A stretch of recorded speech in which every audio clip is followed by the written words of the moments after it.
When I came to Ohio State in 2000, I decided to try to create a summer program that was initially focused on applied statistical methods, because I thought that there was a demand for people who wanted to learn statistics in an unthreatening way, not theoretical, but rather to learn how to apply statistics. The quality of the faculty who teach the courses, I think, is really high, both the last time and this time. I mean, it's hard to beat Professor Lemischow for statistics since he wrote the book. But seriously, all the professors, I think, are really good. They're well prepared. It's challenging. And I think the other thing that I really find good about it is, while there's theory in the class, it is really, like they advertise it to be, it's practice-based. And it's evolved, so now we have what we call the practice-based epidemiology series, which I think is enormously important because it gives people who work for state and local health departments who really have no other way to get the kind of training that normally they would get in a school of public health. They now can get by coming for 2 weeks to our summer program and be trained by some of the most outstanding educators in the United States and actually in the world in topics that they can use in their everyday work. I believe that public health as a science and as a discipline really is critical all across the state of Ohio, and the practical methods for epidemiologists and things like that are important to keep that training and keep that knowledge going. This year we have students from 10 countries, from something like 15 or 20 states in the United States, and from every corner of Ohio. One of the nice things about the program is the selection. There's a large selection of programs. They build on top of each other from year to year, but you also get the opportunity to take some more advanced classes. It was my idea initially to try to attract faculty who had international reputations as being outstanding educators. So for example, next week we have David Kleinbaum, who's been teaching in the program since its beginning. David won the Pfizer Teaching Award, the first Pfizer Teaching Award in public health 2 years ago. He goes to all corners of the world to teach his courses.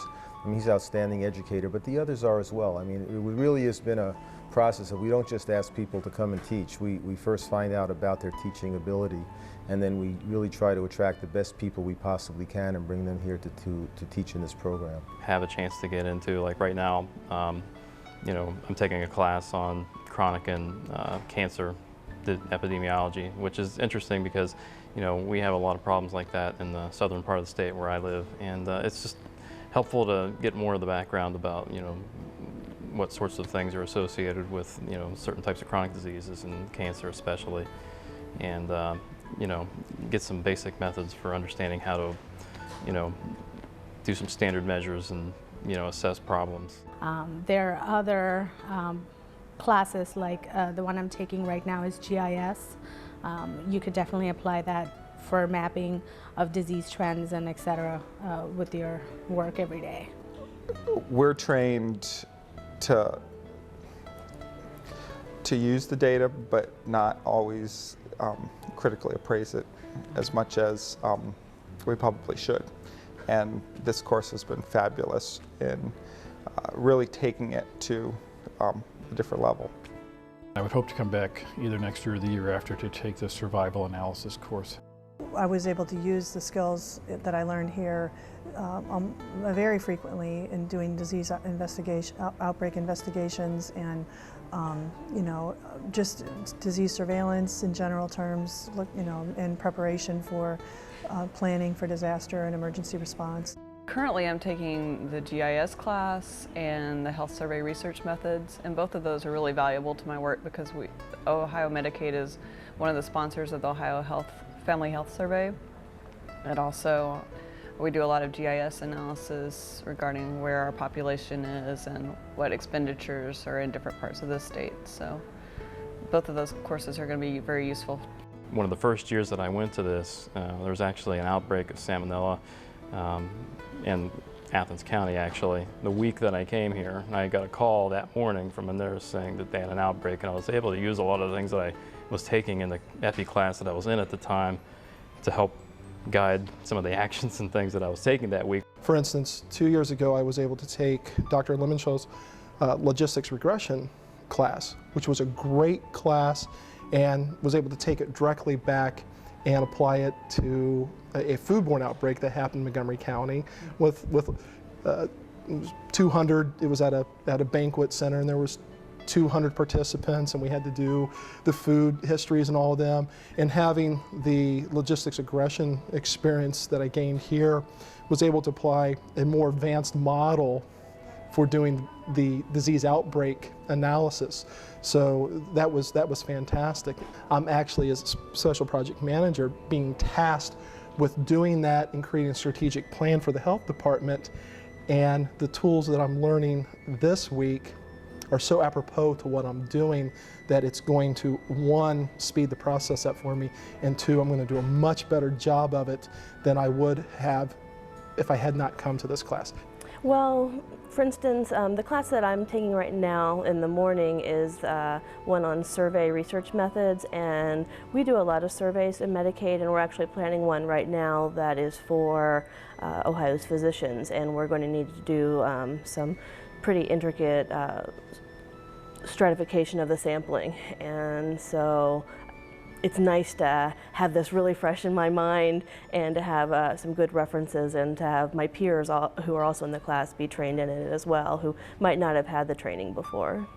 And it's also allowed me to take on more projects that maybe I wouldn't have been able to if I hadn't had the training that I got here during the summer program. I had taken a logistic regression class that was very helpful in analyzing the pregnancy risk assessment and monitoring survey. So that was, I guess that's one of the key instances where I've used what I've learned here. So it's paramount to growing our capacity to really do that part of protecting public from infectious disease, emergency preparedness, bioterrorism preparedness, and even chronic diseases like cancer and diabetes, or low birth weight babies. Well, my position in particular, the epidemiology position in some of these rural areas, are really not funded locally. We're getting grant monies from Homeland Security and those types of things. So the value of these positions is really kind of evolving in these rural areas, where we're now to a point where I think a lot of these rural areas, they managed without us before, but now they're to the point that, oh my gosh, how did we manage before our positions were here? We have pretty limited budgets for training, so this opportunity to come to the summer session is invaluable in my opinion, because we do have a tight budget. It's something that most health departments don't really have a major budget for, and so the ability for persons like myself to be able to come to a program like this and have seats sponsored so that we don't have to pay tuition is really nice. Well, I think it's a national problem. I mean, we as deans of schools of public health are talking about this all the time. Public health is critical for the health of our society, and all of the states are facing a situation where the workforce is aging. There are many retirements coming up. We have a shortage such that if we could place every student who went through all of the schools of public health nationally and triple or quadruple our capacity, we still couldn't fill the need for people working in public health agencies. So public health agencies are in fact hiring people to work in those agencies who don't have public health training. And so this kind of experience for people is invaluable. It's invaluable for our society to make sure that the people who work in the interest of public health are trained appropriately so that they can do the kind of job that they should be doing. Sandusky County is one of the smaller counties. We have about a $3 million budget, and we have almost no money budgeted for training at all. So if it wasn't for the opportunity to come to this without having to pay the tuition, we wouldn't have been able to send anybody. So far every year I've been able to come without having to pay from my health department because of the funding that has been provided. As all government agencies and public health, we're all experiencing the tightening of the budget. As the federal dollars shrink, so do our dollars as it's passed down through the state and to us, especially in the capacity of epidemiology, because a lot of that money over the last 6 or 7 years has been funded through what was called Public Health Infrastructure Grant. Well, those grants have been cut now for 3 years consecutively, and they're projected to be cut drastically, even maybe up to 30% next year. Well, every time I come, either my faculty members have covered my costs, or they've been covered through some other foundation or federation or something, and there's no way that with the way Ohio's climate is, we're laying people off at Medicaid, and there's no way that we could have afforded to come without financial backing. Pretty much a special opportunity to have world-class, lecturers and professors come and give us information about some pretty, intriguing topics that are definitely timely and helpful in the types of day-to-day things that we do. I think it's very important that this program continues because when we are in our professional world, it's good to have quality training programs available so that we could be, most up to date with the information that's out there, any technology, a lot of new information that you could easily miss because you're too busy doing your everyday routine kind of things at your job. So being able to get away from your work and be able to come in here, a lot of the academics part of the same theories that you apply on your everyday job, being able to do that, I think it's really valuable. There are certainly training requirements for other disciplines in public health like nursing and sanitarians and things like that. And with the advent of epidemiologists now being statewide, not limited to the major metropolitan areas as it has in the past, that continuing education, I think, is a critical piece that epidemiologists need to keep up on. I'd like to get everybody here next week. I mean, that's really how great it's been for me.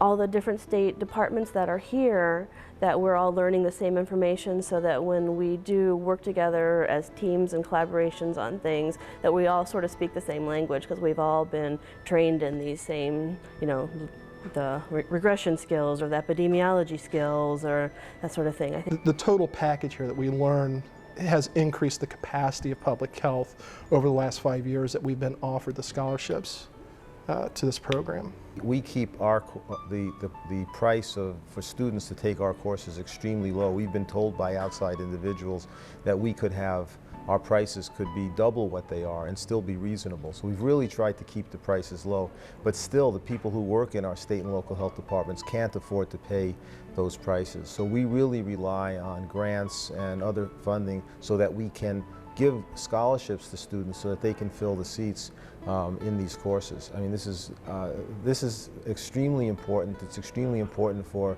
agencies these days, not just Ohio, but all around the United States, are really strapped for cash. So it's really important that we find funding to be able to give these people this kind of education. It would be great if the program continues because it'll be a great asset to everybody else in public health who are in the field doing this every day. Having an expert teach you what you need to know, someone with years and years of experience and that's world-renowned in some cases, I think that really can't be beat.